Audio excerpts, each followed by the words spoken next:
Study IQ IAS, अब तैयारी हुई affordable. Hello everyone, this is Dr. Anjali Garg, AIR 79 in UPSC CSE 2022. So this time I have scored 132.67 in my prelims. So I will tell you my detailed strategy for the prelims. But in my first attempt, I could get only 4-5 marks above the cutoff. तो इस बारी मैंने ऐसा क्या किया कि मेरा cut off से ज़्यादा अच्छा स्कोर है और मैंने कैसे कैसे अपना इम्प्रूव किया, क्योंकि मुझे प्रीलिम से एक्चुअली काफ़ी डर लगता था। तो तब भी मुझे ऐसा लगा कि 3-4 नंबर से ही हुआ है। तो उसके बाद मैंने 3 मंथ्स डेडिकेटेडली प्रीलिम्स को दिए थे। तो और ये मैं कहना चाहूँगी कि लोगों को लगता है कि प्रीलिम्स में ज़्यादा महीने दिया तो मेंस को क्या दिया, या मेंस को देना चाहिए क्योंकि मेंस अल्टीमेटली मार्क्स देता है। दैट इज ट्रू, बट मुझे लगता है कि प्रीलिम्स जो है, एक तो वो मोस्ट अनप्रिडिक्टेबल स्टेज है, तो उसके लिए हमारी एक बेसिक प्रैक्टिस, हमारा अपनी तरफ से तो हमें अपना बेस्ट उसके लिए देना ही चाहिए। और नंबर 2 कि जो भी प्रीलिम्स का हमारा मटेरियल है that is helpful for our mains. Like अगर मैंने इस बारी ज्योग्राफी की थी अच्छे से, तो मेरा वो GS1 में बहुत काम आई। लाइक प्राइमरी रॉक्स पे क्वेश्चन था, ओशन करंट्स पे क्वेश्चन था, या स्ट्रेट्स पे क्वेश्चन था, तो वो मुझे अपनी प्रीलिम्स नॉलेज से उसमें ऐड हुआ। तो प्रीलिम्स का जो वो नॉलेज है वो वेस्ट नहीं जाती है। इनफैक्ट जो भी हम प्रीलिम्स के लिए उसके वो डेटा, फिगर्स, ये सब याद करते हैं, तो वो हमारा मेंस की सब्सटेंशिएशन में काम आती है। हम एग्जांपल्स पढ़ते हैं, वो सब हमारा मेंस में काम आता है। तो प्रीलिम्स का पढ़ना is very helpful for our mains, तो हम उसको डेडिकेटेड टाइम देना चाहिए। और अभी तो प्रीलिम्स इतना ज्यादा अनप्रिडिक्टेबल हो गया है, कभी सीसैट बहुत इस बारी टफ आ गया, तो इस बारी वो एलिमिनेशन नहीं पूछी उन्होंने, तो फिर इसकी वजह से प्रीलिम्स के लिए पढ़ना और इम्पोर्टेंट हो जाता है। क्योंकि अगर हमने हमारी स्टैटिक सब्जेक्ट्स क्लियर नहीं है, अगर हमारे कंसेप्ट्स क्लियर नहीं है, तो फिर वो बेसिक क्वेश्चंस भी हम गलत करेंगे। तो उन बेसिक क्वेश्चंस को कवर करने के लिए, कट ऑफ से ऊपर जाने के लिए, हमें अपना अच्छे से तैयारी अपनी तरफ से करनी चाहिए, जिसमें कि स्टैटिक इंक्लूड होता है, करंट इंक्लूड होता है, फुल मॉक्स इंक्लूड होते हैं। तो सबसे पहले मैं अपना एक बेसिक आउटलाइन बताती हूँ स्ट्रैटेजी का। तो मेरा एक स्ट्रैटेजी ये रहा था इस बारी, जो मैंने 3 मंथ्स दिए थे, मई एंड में था, तो मार्च अप्रैल मई 3 महीने मैंने अपने प्रीलिम्स को दिए थे। तो मेरा था कि मेरे को अच्छे से स्टैटिक करना है, उसके साथ साथ उसके सब्जेक्ट वाइज मॉक टेस्ट देने हैं। फिर मैंने उसकी करंट अफेयर्स अच्छे से करनी है, जो एक मंथली की या न्यूज़पेपर्स की तो चल ही रही थी, बट एंड में 3 महीने में जो वो 365 वाली जो कंपाइलेशंस आती हैं, वो किसी भी आप एक इंस्टीट्यूट की पकड़ लीजिए, और वो अच्छे से करनी है और साथ में टेस्ट देने हैं। और फिर मेरी नेक्स्ट रिवीजन में मुझे सेकंड रिवीजन करना है और साथ में फुल मॉक टेस्ट देने हैं। और थर्ड रिवीजन में मुझे फटाफट अपने मॉक्स भी रिवाइज करने हैं, क्योंकि मैंने मॉक्स के साथ साथ में अपनी मिस्टेक्स लिखती रहती थी मैं एक कॉपी में, तो मैंने वो भी रिवाइज की थी। So this help me in my manage strategy this time, and यही मैं अभी आपको डिटेल में बताऊंगी कि हम कैसे अपने प्रीलिम्स की तैयारी कर सकते हैं। तो so let's get started. So prelims में सबसे पहले मैं अपना बुक लिस्ट बता देती हूँ।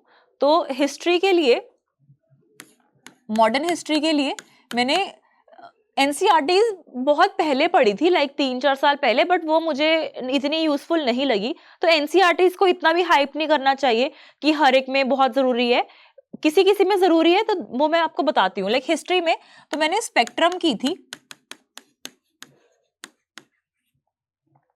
और स्पेक्ट्रम में मैंने जैसे पहले अटेम्प्ट में तो ऑब्वियसली स्पेक्ट्रम करना, उसकी टाइमलाइंस करना, वो पीछे की जो अपेंडिक्स है वो करना, वो ही बहुत ज्यादा हो जाता है। तो स्पेक्ट्रम की टाइमलाइंस, एग्जाम्पल्स, और जो जो लाइक पीछे जो अपेंडिक्स है वो हमें बहुत अच्छे से आना चाहिए कि मूवमेंट्स कैसे हो रही हैं, कब कब हो रही हैं, कौन से ईयर में हो रही हैं। जो न्यूज़पेपर प्रिंट वाला है चैप्टर, इकोनॉमिक्स में वो कैसे डिक्लाइन किया, तो वो सब चैप्टर्स बहुत इंपॉर्टेंट। एंड के सेशंस, कांग्रेस के, गवर्नर जनरल, वाइसरॉयस कौन से ईयर्स में थे, तो वो सब हमें बाय हार्ट बारी बारी हमें वो याद करना है, अपेंडिक्स। बट इस बारी मैंने साथ में क्या किया, हमें प्रीवियस ईयर क्वेश्चंस को एनालाइज करना है। तो मैंने प्रीवियस ईयर क्वेश्चन से ये एनालाइज किया कि जैसे वो काफी पूछ लेते हैं कि ये कमेटी बनी थी हिस्ट्री में, तो इसका ये सेक्रेटरी था, इसका ये प्रेसिडेंट था। तो वो मैंने जैसे आप पढ़ते पढ़ते मुझे कोई कमेटी या कोई ध्यान आ गई कि ये वर्कर्स एंड पीजेंट्स पार्टी है, तो फिर मैं उस पर सर्च कर लेती थी गूगल पे कि ये अच्छा ये किसने बनाई थी, इसके प्रेसिडेंट कौन थे या क्या थे। तो उससे हल्का हल्का सा मेरे को एक तो हमें इंटरेस्ट भी जनरेट हो जाता है कि अच्छा ये तो जवाहरलाल नेहरू ने किया था, अच्छा जवाहरलाल नेहरू ने ये भी किया था, तो या मोहनलाल है तो उन्होंने आईएनए भी बनाई थी, टोक्यो में ये भी बनाई थी। तो ऐसे ऐसे करके याद हो जाता है। तो उसको सर्च करिए थोड़ा थोड़ा एक्स्ट्रा मटेरियल और कंपाइल करते रहिए। जैसे कि अगर मेरे को उस पे लाला लाजपत राय पे मुझे बहुत सारा मिल गया कि उन्होंने वो भी बनाई थी, एक इंडियन होम रूल लीग भी बनाई थी यूएस में। उन्होंने ये इंडियन जर्नल भी लिखी थी जो कि महात्मा गांधी की भी सेम नेम से है, और उन्होंने एक दो और जर्नल्स लिखी हैं, ये कमिटीज बनाई हैं। तो मैंने उनका सारा एक जगह पे लिख लिया ताकि मैं एंड में कंफ्यूज ना हो कि अगर हम ये पढ़ते रहते हैं ना बारी बारी 3-4 पेज के बाद कि ये लाला लाजपत राय का, ये लाला लाजपत राय का, we tend to forget. But उसको एक जगह पे लिख लो कि लाला लाजपत राय की ये 5-6 चीजें हैं जो याद करनी है, या अपने जवाहरलाल नेहरू की ये 5-6 चीजें हमें पढ़नी है। That becomes helpful. अब जैसे वो जो Indian liberation Indian independence party है by IIL, Indian independence league by Subhash Bose and Jawaharlal Nehru. अब वो हमें लगता है कि वो उनमें से कोई सेक्रेटरी या प्रेसिडेंट होगा, नहीं, बट उनके सेक्रेटरी अयंगर थे। तो ऐसे ऐसे अगर हम सर्च करेंगे तो हमें समझ आ जाएगा कि ये प्रेसिडेंट थे, ये सेक्रेटरी थे, ये वाइस प्रेसिडेंट थे। तो ऐसे ऐसे वी शुड डू दिस। तो इस तरह से मैं स्पेक्ट्रम को पढ़ती थी इन माय दिस वाला अटेम्प्ट। तो स्पेक्ट्रम और थोड़ा एडिशन हो गया। देन मेरा जो art and culture and ancient medieval है, इसको एमएक बोलते हैं, तो ये मेरा एक तमिलनाडु की जो एनसीईआरटी है वो मैंने की थी एंशिएंट मिडीवल के लिए, और आर्ट एंड कल्चर के लिए तो नितिन संघानिया सर की बुक पढ़ी थी। और इसमें भी क्या था, जैसे तमिलनाडु की एनसीईआरटी से भी मैंने कुछ कुछ नोट्स बना लिए था जो मुझे लग रहा था कि मैं भूलूंगी बारी बारी। और नितिन सिंघानिया से भी मैंने, जैसे कि फेस्टिवल्स हैं, फेयर्स हैं, म्यूजिक, डांस, और जो भी ऐसे रट्टे वाला है कि मार्शल आर्ट्स इस स्टेट की है, या इंडियन थिएटर इस इसका है, पपेट्री इस इसका है, मैंने वो पेजेस पे लिख लिए थे ताकि मैं बारी बारी वो पेजेस पढ़ती रहूं। कुछ कुछ पेजेस मैं अपने टेबल पे चिपका लेती थी कि रात को पढ़ लिया या हर 2 दिन बाद पढ़ लिया, तो उससे जो भी रट्टे वाली चीजें हैं वो याद होती रहती थी। Then comes economics. तो ये मैंने अपने फाउंडेशनल के नोट्स किए थे और श्रीराम आईएएस के पढ़े थे नोट्स, तो अपने फाउंडेशन के नोट्स थे, और मृणाल सर की वीडियोस भी मैंने इसके लिए रेफर की थी। देन कम्स द पॉलिटी, तो अपना बेसिक लक्ष्मीकांत, ये हमें बहुत अच्छे से पढ़नी है पॉलिटी, बहुत बारी रिवाइज करनी है। जो जितनी बारी लक्ष्मीकांत हम पढ़ते हैं उतने हमें न्यू पॉइंट्स समझ आ जाते हैं। मेरे नोट्स भी होते थे, बट नोट्स के साथ साथ मैं फिर से एक बारी बुक पे नजर मारनी पड़ती थी क्योंकि कुछ ना कुछ और पॉइंट मिल जाते हैं।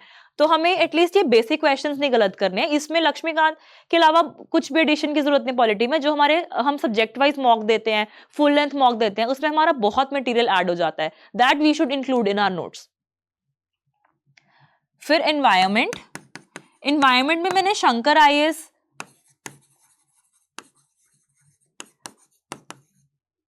आईएएस की बुक पढ़ी थी, और जो भी इसका स्टैटिक वाला पार्ट था, और साथ में जो भी वो कंपाइलेशन आती है 365, वो एनवायरमेंट की मैं बहुत ही ज्यादा अच्छे से करती थी। लाइक उसको बहुत ही अच्छे से सर्च करके, वो स्पीशीज तो इसके बारे में पढ़ के, कोई अगर रिपोर्ट आई है तो मैं उसको अलग से गूगल पे सर्च करके, मतलब दिस वाज अ वेरी मैं एक्सटेंसिव वर्क करती थी मैं एनवायरमेंट पे, क्योंकि उसमें से 10-15 क्वेश्चन आते हैं, मैं उसको बहुत अच्छे से सर्च करती थी।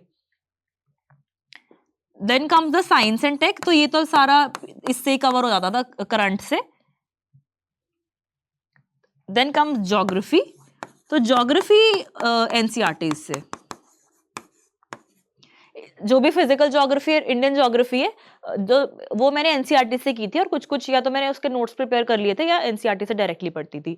तो इसमें भी जो रट्टे वाली चीजें थी कि जैसे वो लैंड फॉर्म्स हैं, किससे वाटर वाले से कौन से हैं, विंड से कौन से हैं, या वो जो भी टेक्टोनिक्स की एग्जांपल्स हैं, वो सब भी मैंने कुछ कुछ पेजेस पे मैं लिख लेती थी। प्रीलिम्स के लिए मैंने बहुत ऐसा जो भी रट्टे वाली चीजें हैं that I used to make on a page, ताकि मैं वो एंड में रिवाइज कर पाऊं। एंड में जब टाइम कम होता है या टाइम क्रंच है, तो एंड के 3-4 दिन में तुम ये सब रट्टे वाली नोट्स मैं पढ़ती रहती थी। तो उससे एंड वाली जो, क्योंकि बारी बारी हमारी मेमोरी बहुत ही ऐसे होता है कि हम भूलते बहुत जल्दी हैं, तो वो नोट्स मेरे लिए उसमें काम आते थे। So I think I have covered the subjects. Rest is the current affairs, जो कि न्यूज़पेपर्स और मंथलीज या कंपाइलेशन से करनी होती है. एंड आई विल से कि कंपाइलेशन मस्ट है, क्योंकि न्यूज़पेपर्स से हम न्यूज़पेपर्स पढ़ते तो हैं बट हमें रियली समझ नहीं आता है कि उसमें एक्चुअल क्या काम आने वाला है. तो न्यूज़पेपर्स के साथ साथ newspapers is important for the background बनाने के लिए और एक बेसिक अंडरस्टैंडिंग के लिए, बट जो भी हमारा मिस आउट हो जाता है वो कंपाइलेशन से कवर हो जाता है. एंड स्टडी IQ की वीडियोस ने भी मुझे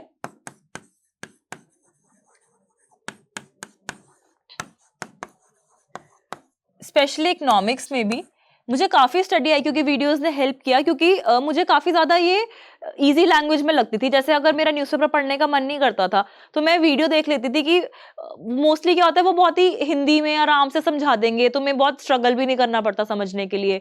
तो मुझे काफ़ी वीडियोस पसंद आती थी. जैसे अंकित सर की भी इकोनॉमी की मैं काफ़ी देखती थी कि RBI ने ये किया, फिर उनके क्वेश्चन आंसर भी सॉल्व कर लेती थी.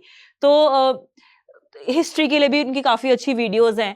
And in fact for the current affairs तो बहुत ही ज्यादा है उसमें, जैसे कि करंट अफेयर्स तो वो डेली की डालते हैं, तो that helps a lot in understanding the newspapers better. And वो काफी उसमें कुछ भी एक्स्ट्रा मटेरियल नहीं होगा कि पॉलिटिक्स बता रहे हैं, कुछ बता रहे हैं. That is very helpful for the exam.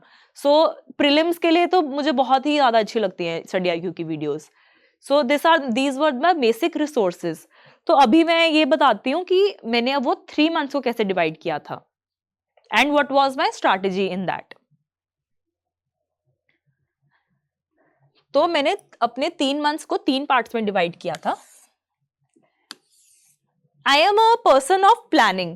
तो जैसे मैंने अपनी 90 डेज वीडियो ऑफ मेंस में भी अपने 3 पार्ट्स में मेंस की अपनी स्केड्यूल को डिवाइड किया था विद 3 रिविजन्स, वैसे ही मैंने प्रीलिम्स को भी 3 पार्ट्स में 3 रिविजन्स में डिवाइड किया था.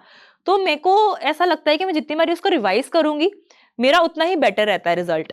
तो पहले जैसे 3 मंथ्स है तो पहले मैंने अपना अराउंड 40 डेज का बनाया, then 30 days and then last के 20 डेज.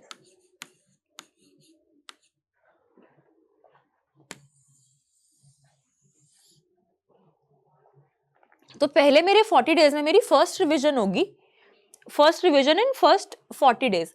तो इसमें मेरा एक बारी सारे जो स्टैटिक सब्जेक्ट्स है वो हुए. मैंने आपको मेथड बता दिया, जैसे कि स्पेक्ट्रम में तो हल्का हल्का खुद से सर्च करके पॉलिटी पढ़ी. तो ऐसे मैं करती थी कि 4 दिन, सपोज मैंने 5 दिन पॉलिटी पर लगाए, तो मैंने फिर उसके बाद 2 टेस्ट जो भी उसके आते हैं अपने सब्जेक्ट वाले मॉक टेस्ट होते हैं वो मैंने दे दिए. सब्जेक्ट वाले मॉक टेस्ट किसी भी इंस्टीट्यूट के आप कोई भी एक टेस्ट सीरीज ले लीजिए जिसमें 30 to 35 टेस्ट होते हैं. तो जो पहले 15-20 होते हैं that is the subject test. तो वो सब्जेक्ट टेस्ट करने से हमारे कंसेप्ट्स बहुत स्ट्रांग हो जाते हैं, हमें पता चल जाता है कि हम क्या गलती कर रहे हैं, हमारे भी बेसिक्स ठीक नहीं है या हम क्या चीज भूल रहे हैं. तो और हम अगर वो रिवीजन के बाद ही करेंगे तो वो बहुत ज्यादा हेल्प करता है. तो मैंने जैसे पॉलिटी पढ़ी, फिर मैंने उसके नेक्स्ट डे 2 टेस्ट दे दिए और मैंने साथ में एनालाइज करके अपनी जो गलतियां हैं वो मैंने अलग से कॉपी में लिख ली या फिर नोट्स में इंक्लूड कर ली. तो उससे मेरी रिवीजन में मेरी वो गलतियां भी मेरी रिवाइज होती थी. तो एक स्टैटिक रिवीजन देती थी मैं, साथ में उसके सब्जेक्ट टेस्ट.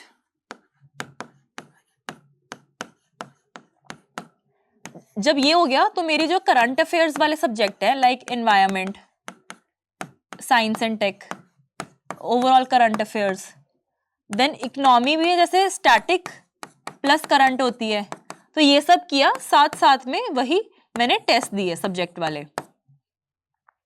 तो दिस वाज पूरा मेरा एक बारी current affairs plus static 40 days में इंक्लूडिंग मॉक्स हो जाता था. तो मॉक्स अराउंड 15 से 18 मॉक्स हो जाते थे ये सब्जेक्ट वाले. तो इससे क्या हो गया, मेरा अब बेसिक फाउंडेशन कवर हो गया. एक बेसिक जो हमें नॉलेज चाहिए, एक जो बेसिक फ्लोर होता है वो कवर हो गया. फिर अब जो मेरा स्टैटिक है और इसी सब की मैं फिर नेक्स्ट रिवीजन लगाती थी, सेकंड रिवीजन. तो इसके अंदर अब इसको थोड़े कम दिनों में करना है, तो स्टैटिक रिवाइज किया, करंट अफेयर्स रिवाइज किए. अब ये रिवीजन तो चलती रहेगी. अब हर 2 या 3 दिन में मैं एक फुल लेंथ टेस्ट दूंगी.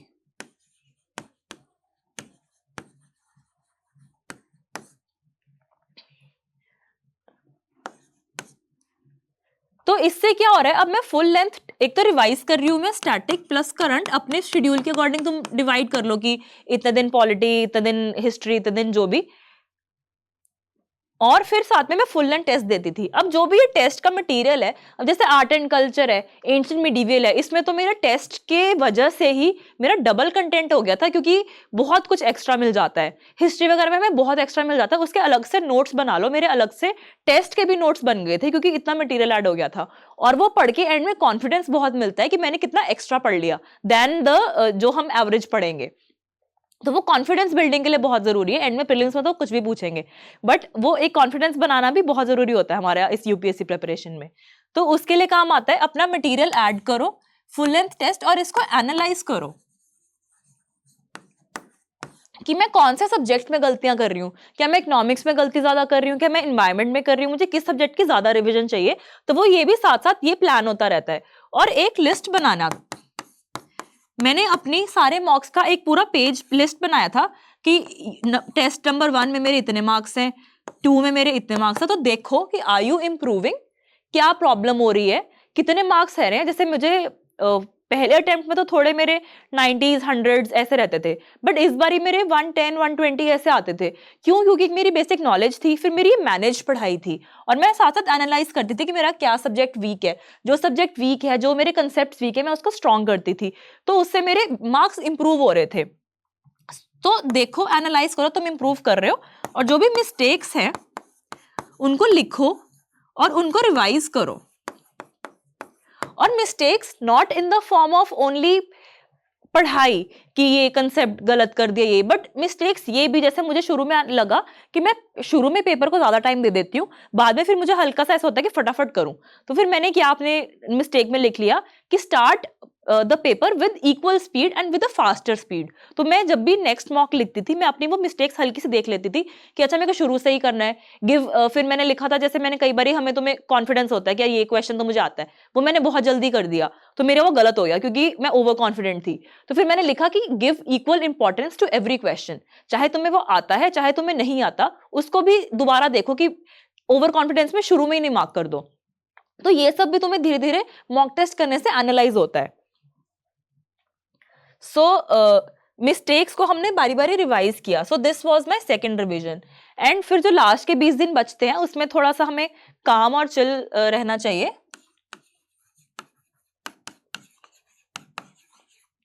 और अपना रिवाइज करो। इसमें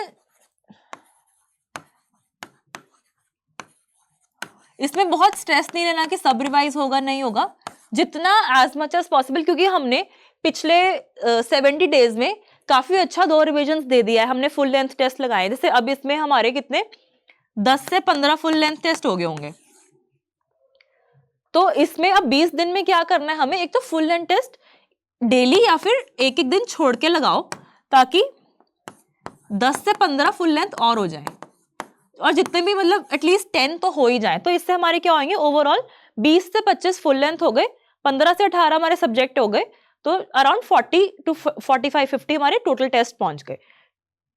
तो वो करना, जितना हमारा रिवाइज हो सकता है लास्ट के 20 दिन में, हमें सारे एक बारी स्टैटिक और करंट अफेयर सब कुछ रिवाइज करनी है। तो हमारी ओवरऑल 3 रिविजन हो गई, स्टैटिक की, करंट की, फिर मॉक्स की हमारे पास 2 बारी रिवीजन होगी। और मॉक्स की अगर एक बारी भी हम अपनी मिस्टेक्स रिवाइज कर लेते हैं, that is also good. Like रात को 1 घंटा 1.5 घंटा मैं डेडिकेटेडली अपनी वो कॉपी देखती, क्योंकि कॉपी में भी इतना कंटेंट हो गया था, पढ़ने में टाइम लगता था। तो मैंने एक बारी वो कॉपी भी गो थ्रू की थी कि मेरी क्या क्या गलतियां हैं। फिर और हमें जो करंट अफेयर्स मिल रही हैं, जो जो हमारी बच की एंड में अपडेटेड भी आती हैं, तो वो अपडेटेड भी करनी होती हैं। तो आई थिंक एक अपडेटेड कर लो, लास्ट की 1 महीने की अपडेटेड थोड़ी हम सिर्फ एनवायरमेंट साइंस एंड टेक कर लो, जो कि करंट वाले टॉपिक्स हैं, तो दैट विल बी सफिशिएंट। तो this was my time table, और कैसे कैसे हमें मॉक्स के प्लान करने हैं। सो नेक्स्ट अब मेरा आ जाता है कि स्टैटिक कैसे पढ़ना है, या हमें उस पर कैसे फोकस करना चाहिए। तो मैं फिर से वही एक बारी बताना चाहूंगी, जैसे ज्योग्राफी है तो हमने उसकी एनसीईआरटीज पढ़ी, और उसमें से जो भी हमें लग रहा है कि मैं एंड में भूलूंगी, या मुझे लग रहा है मुझे वो बारी बारी देखना है कि वोल्केनो की वो क्या क्या टाइप्स हैं, लैंड रिफॉर्म्स की वो क्या क्या टाइप्स हैं, तो मैं उनको अलग से पेजेस पे लिख लूंगी ताकि मैं उसको बारी बारी रिवाइज कर पाऊं। हिस्ट्री है तो उसके अपेंडिक्स को बारी बारी रिवाइज करना है हमें, जो जो भी रट्टे वाली चीजें हैं that we have to do it a lot of times. Then spectrum का मैंने आपको बताया कि और हमें सर्च करना है उसकी कमिटीज, उसके कौन प्रेसिडेंट है, कौन सेक्रेटरी है। फिर पॉलिटी के लिए मुझे इसके जो टेस्ट होते हैं वो मुझे बहुत अच्छे लगते थे कि जो उसमें ना काफी कंसेप्ट्स जो है वो हमारे ऐड हो जाते हैं। कुछ कुछ हमें कुछ नॉलेज गैप है तो वो हमारा सब्जेक्ट वाले मॉक टेस्ट से काफी ऐड ऑन हो जाता है। सब्जेक्ट वाले मॉक टेस्ट से ancient medieval art and culture भी बहुत ऐड हो जाती है, तो वो कंटेंट ऐड हो गया हमारा। देन और सब्जेक्ट अपना environment and science and tech. तो हाँ, अब मैं बताती हूँ कि मैं करंट वाली चीज कैसे प्रिपेयर करती थी। तो जैसे जो अपनी वो कंपाइलेशन आती है 365 वाली, तो मैंने वो एनवायरनमेंट की उठा ली।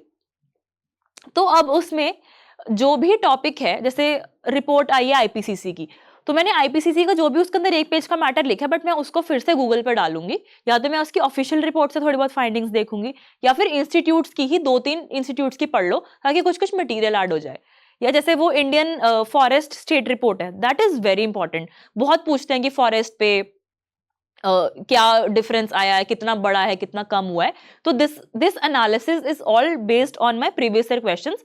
मैं हर सब्जेक्ट करने से पहले प्रीवियस ईयर क्वेश्चन जरूर देखती थी कि वो क्या क्या पूछ रहे हैं।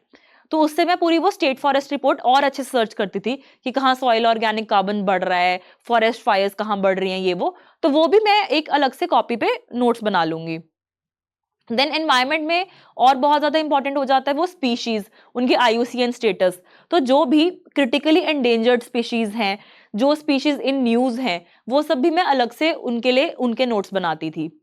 देन एनवायरनमेंट में बहुत ज्यादा इंपॉर्टेंट आ जाता है अपना national parks, wild life sanctuaries, tiger reserves, Ramsar sites. तो ये सब साइट्स कौन सी ऐड हो रही हैं, लेटेस्ट कौन सी ऐड हुई हैं, दैट आर वेरी इंपॉर्टेंट। उनकी लोकेशन भी हमें पता होना चाहिए कि कौन सा किस किस नेशनल पार्क के बीच में है। लाइक राजस्थान में जो अभी रिसेंटली ऐड हुआ है रामगढ़ विषधारी, वो किस किस के रणथंभौर और मुकुंदरा के बीच में है। तो वो मैप बना के मैंने प्रैक्टिस करती थी। लाइक एक मेरा मैप बन गए थे कि नॉर्थ में ये है नेशनल पार्क्स, इस स्टेट में ये, हर स्टेट वाइज नेशनल पार्क्स हमें पता होने चाहिए। साउथ के बहुत कंफ्यूजिंग है, तो वो आप निमोनिक्स बना के कर लो। एंड मेरे हिसाब से जो ये सब चीजें हैं रट्टे वाली, अगर हमारे पास कोई साथ में पढ़ने वाला है स्टडी पार्टनर, तो हम आपस में डिस्कस करके इसको बहुत अच्छे से एंजॉय करके पढ़ सकते हैं कि चलो आज ये नेशनल पार्क्स डिस्कस करेंगे नॉर्थ के, एक दिन साउथ के करेंगे, तू अपने निमोनिक्स मुझे बता देना, मैं अपने निमोनिक्स उसे बता दूंगी। तो उससे बहुत ज्यादा फर्क पड़ता है। कोई भी अगर आपको स्टडी पार्टनर मिल रहे हैं सीरियस, तो आप उनके साथ ऐसे स्टडी कर सकते हैं। स्पेक्ट्रम है तो आपस में सुन ली, कुछ भी ऐसे आप आपस में सुन सकते हैं, तो वो काफी इफेक्टिव और मोटिवेटिंग रहता है। तो ये इन्वायरमेंट में ये सब चीजें हैं। देन पोल्यूशन वाली चीजें आ जाती हैं, वो भी हमें पता होनी चाहिए, और सर्च कर करके हमें उसमें से मटेरियल निकालना है। So this is the environment. तो इन्वायरमेंट में भी हम जितनी कंपाइलेशंस बनाएंगे, जितने ये national park, wildlife sanctuaries, tiger reserve, species, इन सब के बारे में नॉलेज होगी। फिर जैसे मोलस्का है, पढ़ रहे हैं तो देख लो कि वो कौन से कैटेगरी में, आर दीज नाइडेरिया, या सी और सी एनिमल्स हैं, कौन सी फिशेज हैं, क्योंकि ये सब बहुत पूछते हैं। This should be done based on the PYQs. Then I forgot to mention about the IR. IR plus mapping.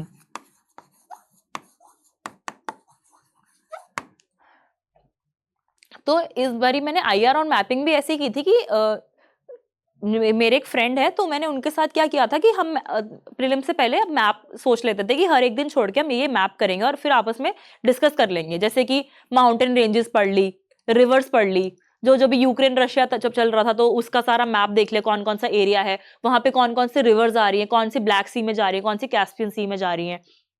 Then world की लार्जेस्ट रिवर्स, लॉन्गेस्ट रिवर कौन से सी में जा रही हैं। हिंदू कुछ हिमालयस है तो उसकी जो रिवर्स है वो कौन से सीज में जा रही हैं। तो मुझे लग रहा है प्रीलिम्स में हमारा जितना नॉलेज बेस वाइड होगा, उतना हमें आंसर्स को टैकल करने में इजी होगा। तो mountains, rivers, ocean currents, straits, India की जो फिजिकल ज्योग्राफी एटलस है, उस एटलस में से इंडिया की फिजिकल ज्योग्राफी पढ़नी है।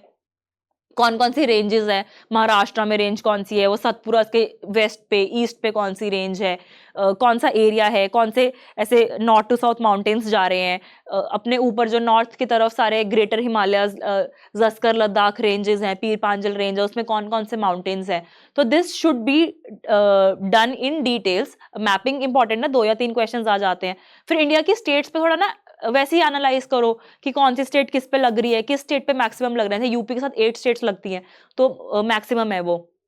हल्का सा देखते रहो कि कौन सी स्टेट किससे टच कर रही है, क्योंकि वो पूछते हैं कि अगर एक पर्सन यहाँ है तो यहाँ से यहाँ जाने में कितनी स्टेट्स कवर होंगी। तो हल्का सा दिमाग में वो एनालाइज करते रहो, इंटरेस्ट के थ्रू पढ़ते रहो। देन कौन सी स्पीशीज एंडेमिक है वेस्टर्न घाट्स पे, ईस्टर्न घाट्स पे, कौन सी माउंटेन रेंज हाईएस्ट है वेस्टर्न पे, ईस्टर्न पे, कितनी स्टेट्स कवर कर रही है वेस्टर्न ईस्टर्न। तो ये सारा मैं मैपिंग में पढ़ती थी और डिस्कस करती रहती थी किसी ना किसी के साथ।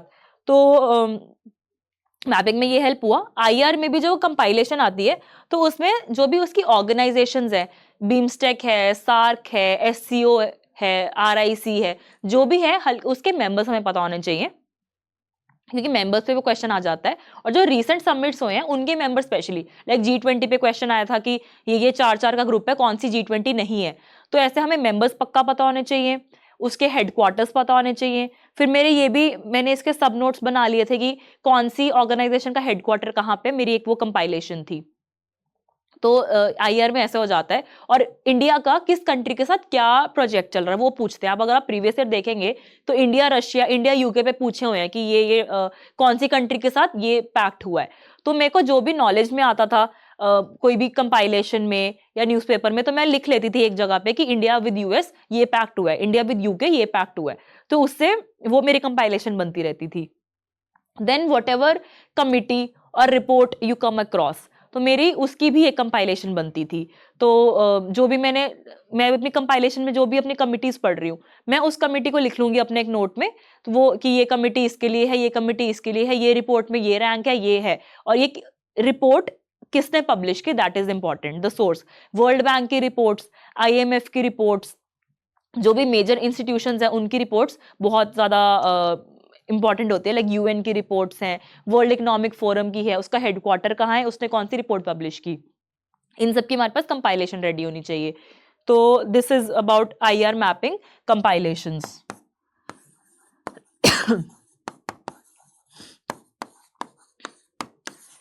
कंपाइलेशंस प्रीलिम्स में काफी ज्यादा काम आती है, क्योंकि जैसे वही अपनी reports, index, maps, places in news काफी इंपॉर्टेंट होती हैं। उसको हल्का हल्का सा ये सब हमें कंपाइलेशन में मिल जाता है। देन द मिलिट्री एक्सरसाइजेस, उसकी भी कंपाइलेशन रेडी की थी कि इंडिया दुबई की ये है, इंडिया ओमान की ये है, इंडिया नेपाल की सूर्य किरण है। तो वो सब भी हमारा होना चाहिए। तो these are the things about compilations. तो प्रीलिम्स में तो यही है कि हमारे पास जितना हमारा PYQ बेस्ड एनालिसिस है उसके रिगार्डिंग हमें जो भी मटेरियल मिल रहा है that we should add. Further हमें कंपाइलेशंस बनानी चाहिए। जो भी हमें लगता है कि इस पॉइंट पे मैं कंफ्यूज होती हूँ तो वो पॉइंट अपना लिख लो, ताकि हम एंड में उसको रिवाइज कर पाए। और जितना हम बारी बारी ये सब रिवाइज करेंगे, मॉक्स देंगे, मॉक्स को एनालाइज करेंगे, उतना ही हमारा प्रीलिम्स में स्कोर बेटर होता रहेगा और हमें और कॉन्फिडेंस आता रहेगा। और so these were the things about current affairs. And science and tech के बारे में थोड़ी सी बात कर लेती हूँ। तो साइंस एंड टेक में भी जैसे जो कंपाइलेशन होती है, तो साइंस एंड टेक की जैसे मैंने साइंस एंड टेक में they usually ask the concepts. तो अगर सपोज मैं 5G पढ़ रही हूँ तो उसमें तो मैटर बहुत कम होगा, बट मैं फिर 5G का मैं देखूंगी कि what is the technology behind it, और अभी ऑप्टिकल फाइबर की कितनी फाइबराइजेशन है इंडिया में, तो वो कंसेप्ट पूछेंगे। जैसे 4G का उन्होंने क्या पूछा था, LTE वोल्ट में फर्क क्या होता है। तो हमें कंसेप्ट पता होना चाहिए। अगर ब्लॉकचेन है तो we should know the concept behind it, कैसे ब्लॉक्स ऐड होते हैं कैसे नहीं, क्योंकि वो उन पे जाते हैं। जो भी डिजिटल टेक्नोलॉजीज हैं, टेक्नोलॉजी पे बहुत क्वेश्चंस पूछते हैं आजकल। तो हमें थोड़ा थोड़ा कंसेप्ट पता होना चाहिए कि बेसिक अंडरस्टैंडिंग क्या है उस चीज की। तो मैं वो तुम्हें कैसे आएगा, सर्च करके थोड़ा इंक्विजिटिव होके खुद से इंटरेस्ट लेके, तो द जर्नी बिकम्स एंजॉयबल अगर एक्चुअली आप इंटरेस्ट लें और साथ में कोई पढ़ने वाला हो, तो मुझे लगता है काफी ज्यादा वो तुम्हारे लिए मोटिवेटिंग फैक्टर हो जाता है। तो ऐसे मैं साइंस एंड टेक करती थी। ज्योग्राफी तो स्टैटिक है। सो आई थिंक इकोनॉमी में भी जैसे हमारे जो नोट्स हैं, एक तो हमें कंसेप्ट्स पता होने चाहिए कि वो repo rate, reverse repo rate, banking में RBI, ये सब हमें एक तो बेसिक नॉलेज होगी। इन्फ्लेशन, CPI, WPI क्या होता है, index of industrial production, core industries concept, ये सब साथ में आ जाती है उसके करंट अफेयर्स। तो वो वही जो हमारी कंपाइलेशंस है उसमें से और मैं सर्च करती थी कि जैसे RBI ने ये निकाला, तो अगर मुझे लग रहा है कि अभी मैं सेटिस्फाई नहीं हुई तो फिर मैं उसको थोड़ा सर्च कर लूंगी। तो सर्च करते रहो तो उससे क्या होता है, हमारा खुद का इंटरेस्ट बना रहता है और हमें लॉन्गर टाइम के लिए याद रहता है। अगर वो चीज हमने खुद से सर्च की है तो हमें वो ज्यादा टाइम के लिए याद रहेगा, रादर देन जस्ट हम पैसिव स्टडी कर रहे हैं। तो active study is very important, active study कीजिए। और I think I have covered these. तो और अपनी बेटर लर्निंग के लिए मेरे टिप्स क्या रहेंगे कि एक तो यही कि जैसे हम सिर्फ रीड कर रहे हैं तो अपने चीजों को डाइवर्सिफाई करो, कि हम एक तो हम कभी पैसिव स्टडी करें, कभी हमारा मूड ऐसा होता है कि बस पढ़ना है या फास्ट फास्ट पढ़ना है तो पैसिव स्टडी कर ली। नंबर 2 हमारी हो जाती है एक्टिव स्टडी, जैसे हम सर्च करके पढ़ रहे हैं या हम न्यूज़पेपर से मटेरियल निकाल रहे हैं, नोट्स बना रहे हैं, वो एक्टिव स्टडी हो गई। फिर नंबर 3 है कि वीडियोस देख ली, जैसे कि मैंने बताया कि मैं स्टडी आई की वीडियोस देखती थी, तो वीडियो से भी तुम्हारा क्या होता है, वो ऑडियो और वीडियो दोनों है तो उससे और ज्यादा इंपैक्ट पड़ेगा। फिर अपना अब कंसेप्ट बना लेगी 50 मिनट्स प्लस 10 की 50 मिनट्स पढ़ा, 10 मिनट अपना ब्रेक लिया, तो उससे भी हमारी कंसिस्टेंसी बनी रहती है। मेरी मेजरली कंसिस्टेंसी और मोटिवेशन बनी रहती थी क्योंकि मैं अपना प्लान बनाती थी एक रात पहले कि मुझे अगले दिन पूरा दिन ये पढ़ना है, इतनी इतनी ब्रेक्स लेनी है।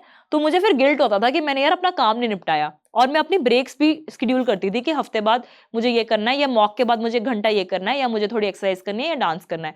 तो अपने प्लान में अपना लेजर टाइम भी रखो, और अगर प्रीलिम्स से वैसे 3 महीने बचे हैं तो अपने 1-2 घंटे अपनी हॉबी को दीजिए। अगर लास्ट के 20 दिन बचे तो डेफिनेटली हमें अपना उसके लिए हमें कम टाइम देना पड़ेगा। तो वो उस चीज से हमें कंसिस्टेंसी आती है। बाकी पॉजिटिव अफर्मेशंस करनी चाहिए, लाइक अपने सामने लिखो कि मैं ये करूंगी, मेरा अच्छा चल रहा है, I am doing good, I am doing my best, ऐसे ऐसे करके नोट्स में लिखो। देन टॉक विद समवन, सिर्फ talk positive, like I am doing good, मैं ये कर लूंगी, मैं ये कर लूंगी, ऐसे ऐसे करके talk to people, talk to your seniors, everyone is in the same boat, talk to your peers. वो जब भी यही बोलेंगे यार मेरा भी इतना काम पड़ा यार, मेरे भी कम आ रहे हैं, मेरे उसमें ज्यादा आ गए। और मार्क्स का प्रेशर मत लो कि कम मार्क्स आ रहे हैं, ज्यादा मार्क्स आ रहे हैं, एंड में तो बहुत ज्यादा डिफरेंट होता है। तो कभी 100 नंबर भी आ गए, कभी 80 भी आ गए, दैट और टेस्ट पे भी डिपेंड करता है वो। तो अपने दोस्तों से भी पूछो कि यार तुम्हारे कितने आ रहे हैं, तो थोड़ा तुम्हें लगता है कि हाँ इस टेस्ट में एक्चुअली टफ था, कि उसके भी कम आए हैं, मेरे भी कम आए हैं, या अगर कम भी आए हैं तो इट डजेंट मैटर, देखो गलतियां क्या है, ऑलवेज फोकस ऑन इम्प्रूवमेंट, कैसे हम इम्प्रूव करें। कभी भी हमारी तैयारी परफेक्ट नहीं हो सकती यूपीएससी के अंदर, तो इम्प्रूव करते रहिए। तो ये हम मोटिवेशन है, मोटिवेशनल वीडियोस देखो टॉपर्स की। बाकी अपनी फैमिली फ्रेंड से बात करो, घूमो फिरो, थोड़ा सा साथ में एंजॉय भी करो ताकि ये जर्नी इंजॉयबल हो। सो अब नेक्स्ट क्वेश्चन जो आ जाता है वो है कि आजकल प्रीलिम्स बहुत ही डिफरेंट आ गया है, जैसे इस बार ही क्या आया है वो एलिमिनेशन नहीं आया, तो 1 2 3 1 2 3 वाली चीजें आ गई हैं। तो अब उसके लिए भी क्या है, देखो हर चीज के लिए प्रैक्टिस ही है, प्रैक्टिस जितना करेंगे हम उतना हम परफेक्शन की साइड जाएंगे और उतना इंप्रूव होगा। तो मॉक्स की प्रैक्टिस करो, अब आजकल वो मॉक्स भी देखना सब ऐसे ही आ जाएंगे। तो जितना हमारा एक तो नॉलेज बेस है, तो हमें अपने कंसेप्ट अच्छे रखने हैं ताकि हम स्टैटिक के क्वेश्चंस ना गलत करें, कंसेप्चुअल क्वेश्चंस ना गलत करें। बाकी हमें जैसे पहले हमें एलिमिनेशन की इंट्यूशन हो जाती थी, वैसे अब हमें इसकी इंट्यूशन हो जाएगी कि हमें 1 ठीक लग रहा है या 2 ठीक लग रहे हैं या 3 ठीक लग रहे हैं। तो वो हमारी विद प्रैक्टिस ही आएगा। Only practice is the only thing which we have to do, and along with the proper management की static, current, mocks। और अब आ जाता है CSAT। CSAT मुझे लगता है इस साल का अनफेयर था, क्योंकि काफी डिफिकल्ट क्वेश्चंस पूछे गए हैं from the engineering background and from at the CAT level. तो नॉन इंजीनियर्स के लिए I feel it was unfair. तो बट अब CSAT क्योंकि अब ऐसा आ गया है तो हमें आगे के लिए प्रिपेयर करना है। तो CSAT के लिए भी हम मॉक टेस्ट आते हैं, अरिहंत की बुक भी आती है, तो उसमें सब फॉर्मूलाज वगैरह हैं, फॉर्मूलाज कीजिए। जो भी प्रीवियस ईयर क्वेश्चन है CSAT की उसकी प्रैक्टिस करनी है, प्रैक्टिस करके उसके आजकल वीडियोस आती है, मैंने देखी थी वीडियोस ना कि ये ऐसे ऐसे इसको सॉल्व करना है आंसर को, तो उस पर भी अब हमें काफी टाइम देना पड़ेगा। CSAT पे भी मैंने अभी तक इतनी कभी तैयारी नहीं की क्योंकि अभी तक ठीक आ रहा था CSAT, बट अब का लेवल देख के तो CSAT में पैनिक वाली चीज हो जाती है। तो CSAT भी प्रिपेयर कीजिए, जो भी लेटेस्ट बुक्स हैं, लेटेस्ट मॉक्स हैं, PDFs हैं, फॉर्मूलाज हैं, वीडियोस देख देख के CSAT कीजिए। जिसका CSAT वीक है आप कोई वीडियो कोर्स भी जरूर लगा सकते हैं। तो CSAT को भी डेडिकेटेड टाइम दीजिए, मॉक्स दीजिए। इफ यू आर कंफर्टेबल, आपके अच्छे मार्क्स आ रहे हैं तो CSAT को कम टाइम दे दीजिए, बट एक बारी उसकी अच्छे से तैयारी होनी चाहिए। तो आई थिंक यही मेजर डाउट्स होते हैं। और अगर आपके पास और भी जो भी डाउट्स हैं आप डेफिनेटली मेरे टेलीग्राम या इंस्टाग्राम पे मुझे पूछ सकते हैं। टेलीग्राम चैनल पे you can ask me in the comments. So I think this was from my side जो मैं अपना प्रीलिम्स के लिए बता सकती हूँ. अच्छे से पढ़िए, इंटरेस्ट लेके पढ़िए और पॉजिटिव रहिए अपने जर्नी में, क्योंकि यूपीएससी जर्नी टफ है, बट अगर हम इसको थोड़ा पॉजिटिवली लेंगे तो it will be better. And I think this will pass and you will pass with flying colors. तो अच्छे से पढ़िए and please don't focus on very high marks in prelims. मेरा हो गया, बाय चांस तैयारी अच्छी थी, क्वेश्चंस आते थे, उस दिन का लक अच्छा था तो मेरे अच्छे मार्क्स आ गए. बट हमें फोकस करना चाहिए कि हमारी इतनी तैयारी हो कि we are above the cut off in a comfortable manner. ऐसा ना हो कि हम उस पे होवर कर रहे हैं कि हमें लग रहा हो कि यार होगा नहीं होगा, क्योंकि वो हमारी मेंस की प्रिपरेशन में अफेक्ट करता है. तो हमारा एम ऐसा होना चाहिए कि अच्छा खासा 5-10 नंबरों से कट ऑफ क्लियर कर रहे हैं, तो उस लेवल की तैयारी हमें करनी चाहिए. अच्छे से मॉक्स दीजिए. Mocks attempting mocks is very important. Then I hope this video helps you in some way, and जो भी आपको अच्छा लगा आप अपने स्ट्रैटेजी प्लान में इसको इंक्लूड कर सकते हैं. So thank you so much. Thank you for watching this video. Study IQ IAS, अब तैयारी हुई अफोर्डेबल.